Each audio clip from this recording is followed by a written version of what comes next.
Imagine, the whole world is watching, cameras are on, and then a stern government notice arrives. All operations must stop, immediately. Tony Beets's camp erupts in chaos. Machines shut down, trucks halt, and everyone's faces bear the same question. What will happen now? But Parker Schnabel seemed to be waiting for this very opportunity. Before anyone could understand, he had his entire game plan in motion. Overnight, he sent his trucks, his people, and his deals to the same site. In place of Tony's stopped machines, Parker's voice now echoed, "Let's get digging, boys." It said this time, Parker didn't just seize the opportunity, but turned Tony's entire game around. But the real question is, was all this planned in advance? Was this government shutdown notice part of a larger ploy? Or did Parker truly shake up the Beets empire? In the next few minutes, you're about to witness something never before seen in Gold Rush history. So watch the full video and tell us, did Parker overstep the bounds, or was he simply taking his due? Like, share, leave your opinion in the comments, and don't forget to subscribe, because what happens next will change everything. Background: Tony versus Parker. A brief recap. The story begins with two names who shook the world of the gold rush, Tony Beets and Parker Schnabel. On one side was Tony, known as the King of the Klondike, a combination of experience, strength, and old-fashioned thinking. He spent decades building a gold empire. On the other side was Parker, a young, sharp, and ambitious man who, at a young age, proved he wasn't just someone's apprentice, but a dangerous player. The mild conflict between the two over the past few seasons had now escalated into open warfare. Parker was frequently seen negotiating Beets contracts, and Tony disliked this. For Tony, this wasn't just about business, it was about his legacy. Parker, on the other hand, believed the older generation was over. Their petty on-camera confrontations, sarcastic comments, and power moves gradually divided the entire community. Team Beets and Team Parker. The situation now was such that while Tony was working tirelessly to obtain every ounce of gold, Parker had redefined the game with new technology, new machines, and new strategies. Parker's zeal and Tony's tradition, these two philosophies were about to collide. And no one could have predicted that this clash wouldn't be limited to the mine. It would change the course of the entire gold rush. The night of the shutdown, a dramatic reconstruction of the event. Everything seemed normal. Machines were running, trucks were lifting loads of earth, and Tony was watching every move from his control tower. But then, around 10 p.m., a government truck arrived at the site. Red lights flashed, and officers disembarked, each carrying a thick file. The moment they entered, the atmosphere changed. An officer's voice booms. "Mr. Beets, you must all stop work immediately. Government order." Tony's eyes widen. Confusion spreads across the workers' faces. No one understands what has happened. Heavy machinery slowly stops, leaving only diesel fuel and silence in the air. The place, once filled with a golden glow during the day, now held only red flashing lights and anxiety. Cameras captured the moment, and a shock was clearly visible in every frame.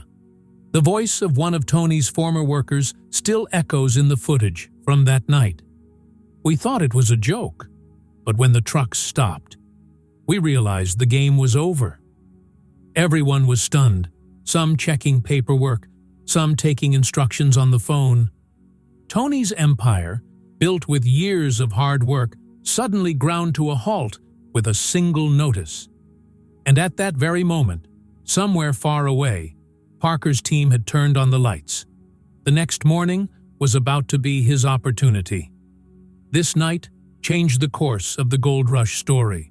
On one side, silence and disbelief. On the other, the sound of someone's rapid footsteps. That shutdown wasn't just an order, it was a fire signal, igniting a full-blown battle between two titans.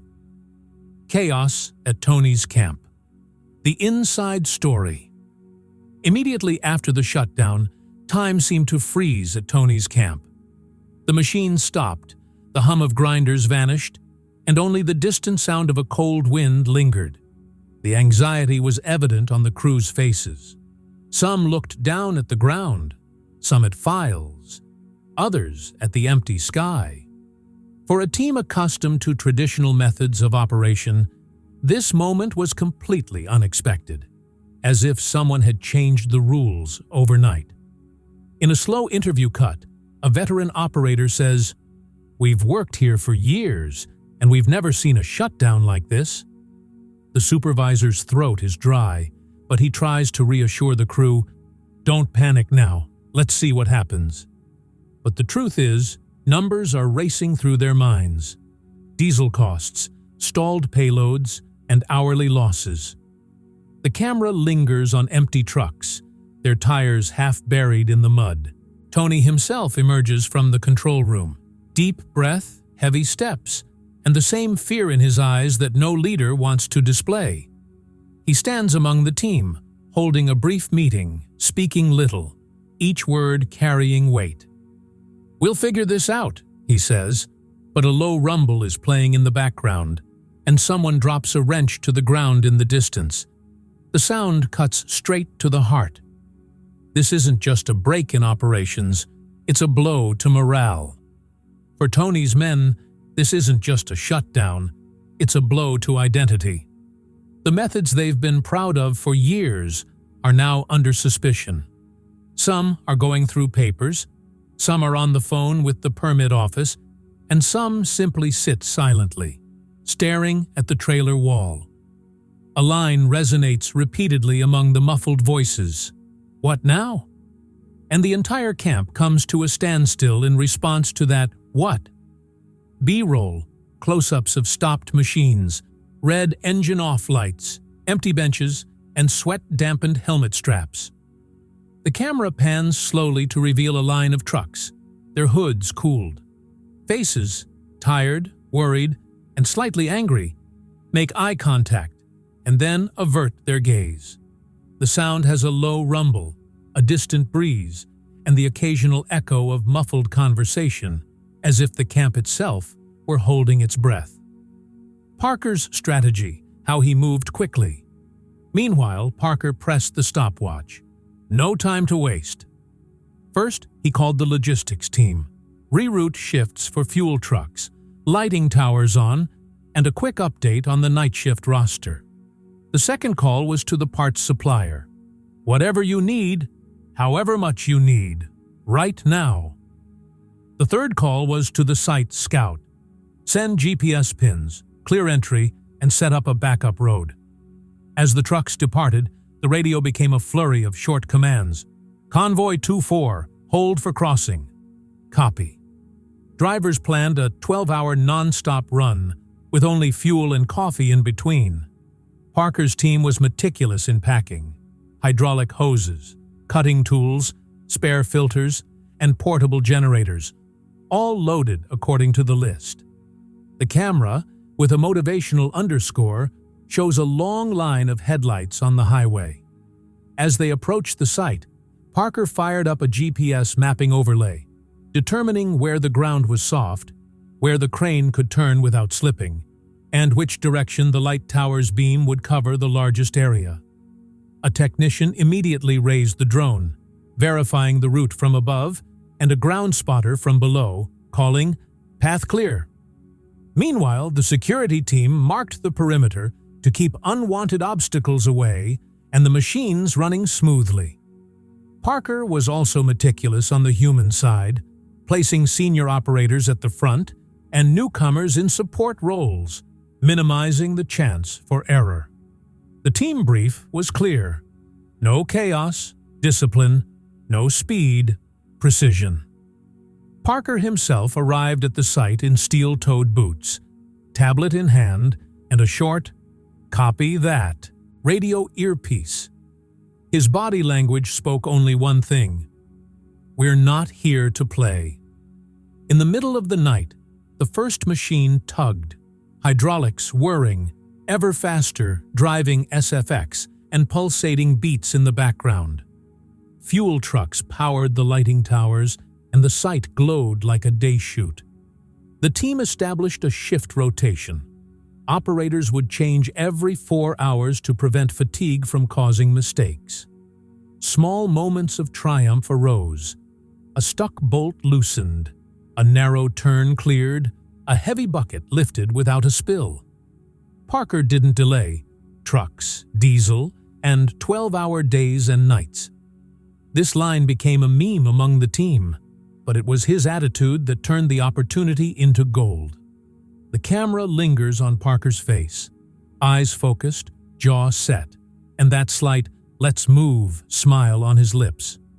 The motivational underscore gradually builds and cuts to a shot of the convoy tearing through the darkness and entering the site. On-site tactics. How Parker conducted a tactical attack. In the dark of night, Parker's camp resembled a military mission. Everything ran on a timeline, from digging shifts, machine placement, and light positioning. He divided his team into 3 groups: diggers, spotters, and logistics. The digger's job was to extract soil without delay. The spotter's job was to monitor every move to prevent mistakes or leaks. And the logistics team delivered fuel, parts, and food throughout the night.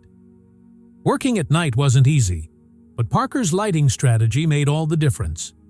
He installed high-intensity lighting rigs at 4 high points, illuminating the entire site as if it were daytime. The angle of each light tower was matched with GPS data to ensure no shadow zones remained. The camera showed the silhouettes of the machines beneath these lights, hydraulic arms, rotating tracks, and the glow radiating off the wet soil. From a distance, this scene looks like something out of a sci-fi movie. The junior team leaders played a crucial role in this mission. Parker knew that every minute of delay meant loss, so he delegated commands to trusted leaders. Each leader had a walkie-talkie, a tablet, and a live mind map. They sent updates every 15 minutes. "Zone C clear. Loader ready." Upon hearing this, Parker would reply, "Good. Keep pushing." There was so much confidence in his voice that even a tired team would be ready to go full throttle. Digging shifts were meticulously scheduled, 4-hour rotations, ensuring no one's energy was depleted. Parker clearly told everyone, "Speed doesn't win gold. Focus does." His voice resonated amid the drill SFX and metallic clangs. Every spark, every shovel cut, was as if part of an orchestra. The audience witnessed a coordinated team, working with laser focus, unearthing something significant beneath the soil. And that was Parker's specialty. Not speed, but precision. Some might have mistaken this move for theft, but it was actually tactical brilliance. This wasn't theft, it was strategy, calculated and absolutely swift. While others slept, Parker took another step toward gold. Legal angle and government reaction. But the situation was heating up on the legal front. Files began to open in the government office as soon as morning arrived. A spokesperson said, "We're just following safety protocols. This isn't a personal action." But Tony Beets' lawyers immediately countered, "If there's a safety issue, who's clearing Parker's night operations?"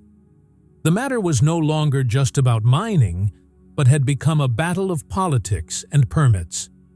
Tony's law firm prepared 3 notices, one to the government, one to the channel producers, and one to Parker's team. Each notice implied, "Stop or legal action will be taken." The TV anchors were saying, "Beets versus Schnabel is about to go to court." And this is where the drama intensified, because Parker also had powerful backup, his own legal advisor, who had previously handled several major corporate mining deals. The pages of the legal documents open. Section 47B. Unauthorized excavation at restricted zone. The camera zooms in on a government stamp, then fades to a frustrated image of Tony. He says, "I prepared this land with my own hands, and now some kid comes to tell me I can't work here?" His voice fades, and a courtroom murmur emerges in the sound. The government's response was blunt. "Investigation under process," meaning the case is still open, and both sides are gathering their evidence. Tony's lawyers present field photos, while Parker's team searches for loopholes in the documents. With low bass hits, the camera crosscuts between the two law firms, thick bindings of files, coffee mugs, and late-night strategy calls. The pages of law were now in conflict. Every notice echoed here. The section ends with this line. The audience is left wondering, was Parker truly playing within the rules? Or was his move the beginning of a major legal battle? The answer remained, and the story of the gold rush had now reached the courtroom. Expert take Chandri engineer's breakdown. Mining experts were astonished by Parker's operation. A senior engineer said, "Operating such heavy machinery at night is madness in itself. Any slight imbalance between soil pressure, hydraulic load, and ground stability could have caused the entire site to collapse." But Parker had planned everything in advance, and this was his greatest strength. He had the entire site scanned using ground-penetrating radar, GPR. This gave him a clear idea of which areas were strong and where the machine could get stuck. Using a 3D cross-section model, Parker's team identified the safest zones to remove soil. He wasn't guessing, but rather taking every step based on the data. This is why his team completed the work overnight without any accidents. Engineers in the control unit were constantly monitoring readings from pressure, angle, and vibration. Parker's command center was updated with every beep. An expert's voice is heard. This was high-risk engineering. Mistakes could have cost much. After that line, the camera zooms in on Parker's tablet, where all the metrics are in the green zone. Everyone understands the level of thinking this man possesses. While other miners work in the dark using guesswork, Parker extracted gold using pure science. GPR scans, soil density tests, and laser mapping. All of this was evidence of his understanding, not just technology. Subtle techie beeps play in the audio, and the narrator's calm voice says, "Sometimes it takes brains, not guts, to get to gold." Parker did just that. Fans and social reaction montage. As soon as the footage leaked, social media erupted. Parker vs. Tony began trending on Twitter, Reddit, and YouTube. Some were calling Parker the real-life Iron Man, while others commented in support of Tony. He built this from scratch. Parker just grabbed it. It was as if two teams had formed across the internet. Parker the hero, and Tony betrayed. Everyone was shouting their opinions. Theories arose on Reddit. Did the government and Parker have a plan? Reaction videos flooded YouTube. Some called it tactical genius. Others said it was an ethical failure. Memes flooded Twitter. One showed Parker laughing while wearing a helmet.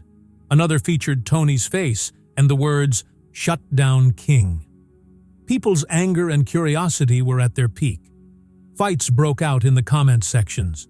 Someone wrote, "Parker played smart, Tony played old." Someone replied below, "No, Parker cheated." Amidst the pings and rapid beats of notifications, memes, GIFs, and emojis flashed across the screen one after another. The soundtrack, a mix of laughter, sighs, and typing, made it seem as if the entire world was immersed in this drama. The video slowly fades to black, with the narrator's voice saying, "This social media fight has moved from the minds to the minds of people." The final shot shows just one line. Sometimes attention is a greater treasure than gold. The video cuts to the next suspenseful scene. Conspiracy theory round. Was something else hidden ahead? After the shutdown and Parker's swift action, many people wondered, was this all pre-planned? Some wrote on Reddit, how could the government's notice and Parker's timing happen simultaneously? Theories began circulating online that someone inside had tipped Parker off in advance, as preparing for such a massive operation overnight was nearly impossible. Another theory suggests that it was all an opportunistic move. Parker was simply at the right place, at the right time. He knew Tony's permit was under suspicion, and as soon as the opportunity presented itself, he unhesitatingly took down his machines. There's no concrete evidence for this, but looking at the telecommunications logs and timestamps, some onlookers said he was already waiting. It seemed this wasn't a gold rush, but a political game. The third and boldest theory was that the government itself indirectly benefited Parker. A blurred photo of a document went viral on social media, featuring lines like confidential permit clearance. Whether it was real or fake is unknown, but speculation certainly grew that this was all part of a larger deal. Perhaps a shadowy meeting had already taken place between the two parties. The narrator's voice echoes softly. Many are saying this wasn't just a coincidence, but the evidence is still fragmentary. Whispering winds blow in the background, and redacted text overlays appear on the screen. Some words erased, others only half visible. Viewers are left wondering, was Parker's move luck or the result of an internal plan? No one knows the answer, but the suspense deepens. On-site showdown, confrontation scene, dramatized. The next morning, the atmosphere on site was nothing less than a battlefield. The dust had settled, the sound of machinery had died down, and the tension between the two teams was palpable. Tony's trusted man, Mike, and Parker's foreman, Sam, stood face to face. The camera shows their faces in slow-mo, anger in their eyes, but silence on their lips. Suddenly, Mike steps forward and says, "This land was built by Tony's hard work. You can't dig here like this." Sam replies without hesitation, "The permit is now in someone else's name, and we're just doing our job." The workers standing nearby gasp. Behind, Parker watches from a distance, arms folded across his chest, speaking silently. Tony's crew advances, a mixture of disappointment and anger on their faces. The camera zooms in on their boots, deeply embedded in the mud, as if their courage is stuck there. Security guards intervene, voices grow louder, and a palpable sense of tension permeates the air. Someone shouts, "Step back!" while another puts a hand in front of the camera. The truck's headlights turn on again, and their light falls on the faces of both teams. On one side, stubbornness; on the other, confidence in victory. The music increases. Tension strings rise, and in that moment, everything seems to stop. The narrator's voice comes in. Both have arrived on stage, and the air now smells of war. Parker slowly steps forward, saying just one line, "This is business, not personal." The camera pans from his face to Tony's old truck, where faded letters read, "Beets Mining Co." A silence falls. The music abruptly cuts out, and the screen goes black. That moment seems etched in history, where something bigger than gold clashed. Egos. Aftermath. Money, resume, and next steps. After this high-voltage drama, the biggest question now was, who benefited? There was jubilation in Parker's camp, but media pressure also mounted. Reports suggested that a few thousand ounces of gold had already been extracted from Parker's new dig site, valued in the millions. Meanwhile, Tony lost sleep, counting the hourly losses. For him, this wasn't just a loss of money, but a matter of prestige and control. Headlines flashed across news channels. Parker's bold move pays off, and Tony Beets faces setback of the year. Some sponsors who previously supported the Beets team now switched to Parker's contracts. As the gold figures rose, Parker's name became a brand. Meanwhile, Tony had to reassure his former investors that the game wasn't over yet. But deep down, he knew this competition wouldn't be the same. There was also turmoil on the legal front. Tony's team was still preparing compensation filings while Parker's lawyers kept repeating in every interview, everything was within the law. Streaming channels like Netflix were also considering documenting the entire story. This had become more than just a mining incident, but a business war. For Parker, this victory wasn't just about gold. What won was not just about gold, but also control and reputation. The question now was, what would happen next? Would Tony make a comeback? Would the government take new action against Parker? Or would this story escalate into another major confrontation next season? The camera slowly panned to bank estimate graphics, fading sponsor logos, and headline cuts. Slow, somber chords played in the background, signaling that this victory wasn't as easy as it seemed. Now it's time to hear from you. Tell us in the comments below. Did Parker make a mistake or just take advantage of the right opportunity? Some say he played smart, others believe he simply took advantage of his hard work. Which team are you on? Your Team Parker or your Team Tony? We want to know your opinion because this story is now in the hands of the fans. A small poll appears on screen. Who do you support? Below are two buttons, Parker and Tony. Comment highlights scroll one by one. Some wrote, Parker played smart. Another wrote, Tony deserves justice. Meanwhile, the narrator says, tell us below. Did Parker make a mistake or just take advantage of the opportunity? Comment. Soft pop SFX play in the sound, and heart-shaped emojis slowly appear on the screen. The narration says with a slight warmth, if you think this was Gold Rush's greatest battle ever, like, share, and don't forget to subscribe, because next time the story goes deeper. The camera fades out, and the last frame flashes just one line. The war for gold has just begun. When the situation calmed down and the dust settled, it became clear that this wasn't just a battle between two miners. It was a battle of minds, old tradition versus new technology, experience versus speed.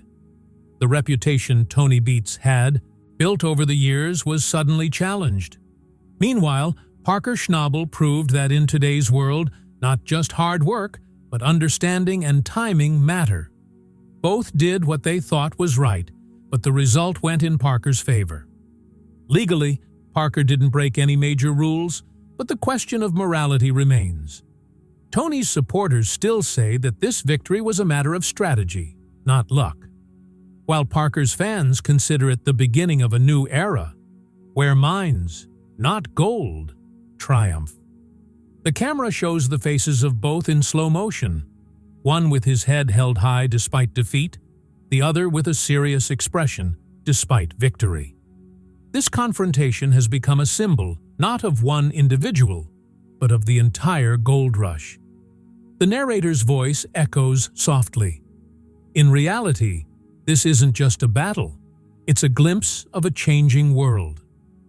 B-roll shots of old machinery, government letter signs, and a drone shot of Parker hovering over the site fade out.